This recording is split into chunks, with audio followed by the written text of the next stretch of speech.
The man who I'd want to get would be the man that I probably wouldn't want, because the man I would want to get would be a family man and safe. And he may come off kind of boring to other women, but to me, he would be safe and loving and a family man, and he would be my boring and my man. But the man who I find attractive, this big old hunk of a chocolate type of man, he's not.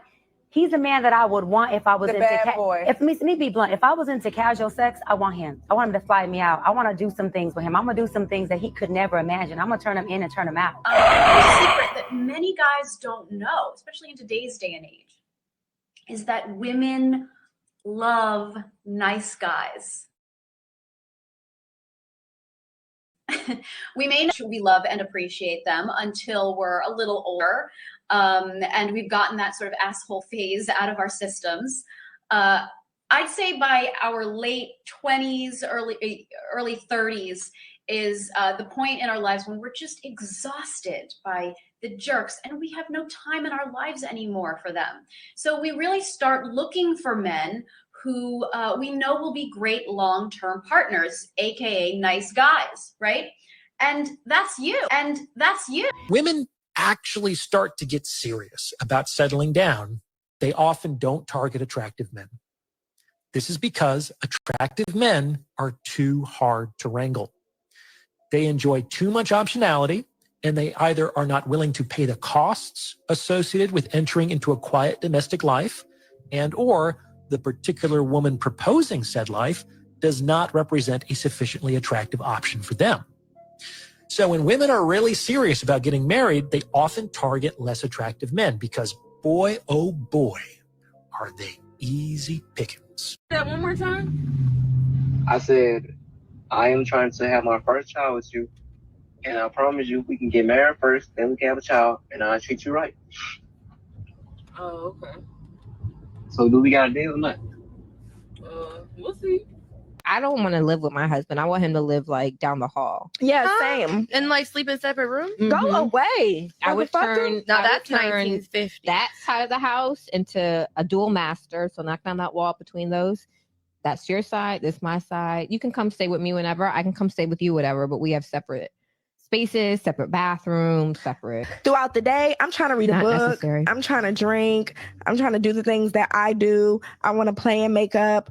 I don't have time for you coming around here just talking. being around. Shut the fuck up. How is it that a married woman can cut off sex with her husband, the father of their children, and then enter into an affair with a married man? So in answering the question, this is the story we tell the world, that for us as women, sex is about trust, connection, and respect. That's a story, and it's a lie that good men don't know any better. And sex is a tool we use to get what we want as women. And we will abandon our responsibilities, abandon our marriage, the man we say we love the most, and go run off with someone who has no connection or respect for us, and there's no trust there. So that's just a story. The reason we cut off sex is because we marry for the wrong reasons. We cut off sex because we got married to be taken care of, and the unrealistic expectation that our husbands are supposed to make us happy. When men can't live up to our ridiculous expectations, standards, and the ever-moving goalposts of our demands, we cut off sex as a punishment and withholding from you because of the hurt we feel you are doing to us and our emotional delusion that we're so unhappy and thinking you're the cause of our unhappiness when you're not. This is another example of how a good man can't understand a woman and our wiring internally in this, because a good man would never, ever do this in his marriage to his wife and would never have that level of cruelty and mean-spiritedness just randomly to his wife. It's a shocking disbelief for a good man to grasp how selfish, cruel, and mean-spirited we can be as women. So all we focus on in the marriage is what we think you're doing wrong, that we believe is making us unhappy. So the trust, respect, and connection is gone. We killed it. We brutally murdered it with our woman ways and how we show up in our manipulative, emasculating, and gaslighting behaviors to make you feel that you are the problem. And then the hurt and the blame we have towards you for our miserableness. We can't see our own role and our own choices and our own behaviors that are making us unhappy. From that place, some married women will then have an affair because they feel you've let them down. They feel entitled and are extremely selfish to go find someone to fill that emptiness and make us happy, which they won't be able to do it either. But some women will find a married man to have an affair with because he's miserable. Let's get to the chase real fast. The reason why women are behaving that way is one, you are not her sexual select preference. You are out of your dating and relationship DNA. You were the last pick of the last round of the draft, and she picked between you and the janitor. That's one. Or two, over time in the marriage or in the relationship, you have turned into a complete simp.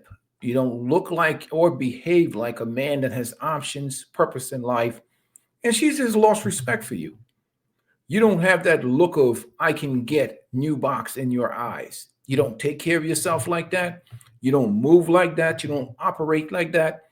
And you reek of that energy of overly obsession with her, or you just don't look like a guy that has any type of self-esteem because you don't really respect yourself. And you've lost all self-respect, and you've compromised so much in life that she's just lost all respect for you, where she's gained power and control in the relationship.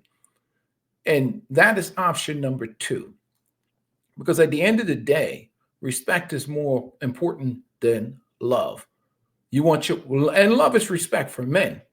So you want to make sure that woman respects you as a man. That's the second case scenario. And then there's always, relationships in the distance, there's always all kinds of factors that are involved, including the influence of friends and family, the culture, and whatever else. But at the end of the day, women do to men what they can get away with, period. The same women that are out here with these conversations online about what a man's supposed to do, or how are they going to treat a man, or a man. This is for the guys that they're not really turned on by. Where a guy comes in at the end, he's the cleanup man. He's the guy that they really get into relationship for security purposes.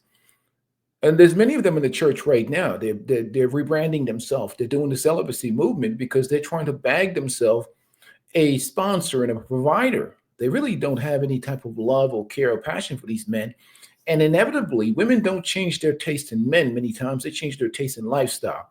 So when they get into a relationship with a man that doesn't do anything for them physically or mentally, they end up punishing that guy because they're looking at that guy like, I want to have sex with this guy. This guy doesn't do anything for me. So he ends up suffering.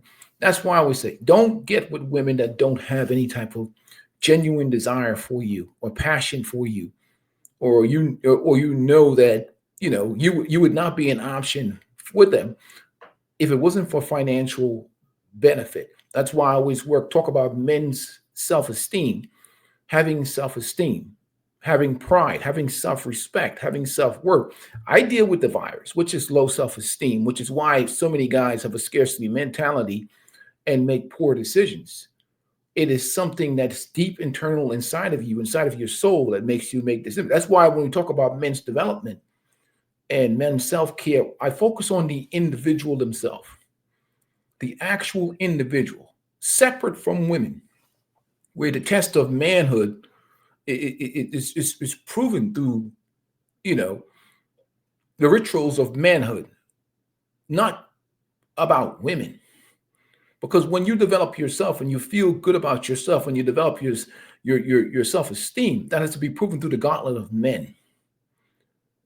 And that's why that's so important for, fathers and mentors and coaches to really coach, young men especially, so they can develop their character, develop their self-esteem, so they're not vulnerable to manipulation, and they're not taking what anybody's scraps or anybody's handled or what's left over, and they feel like that's all they can get or the best they can get. That's why I recommend global travel, experience, life, and really the development that comes with transitioning into manhood and being a strong, secure man and having the self-esteem. But anyhow, guys, let me know what you think about this video. But the reality of life is that most of the times it really comes to the fact that you were not that woman's choice.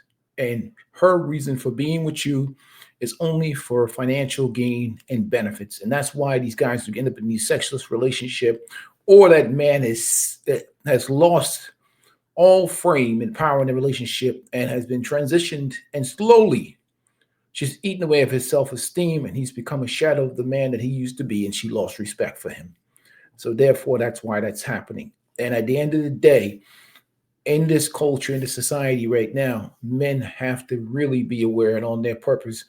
Take care of yourself and operate with the self-care and self-development, even within a marriage, that you would do the same as you were a single guy.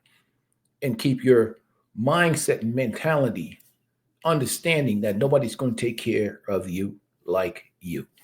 Peace. I'm out. Make sure you guys subscribe to the channel for more content coming your way. I'm out.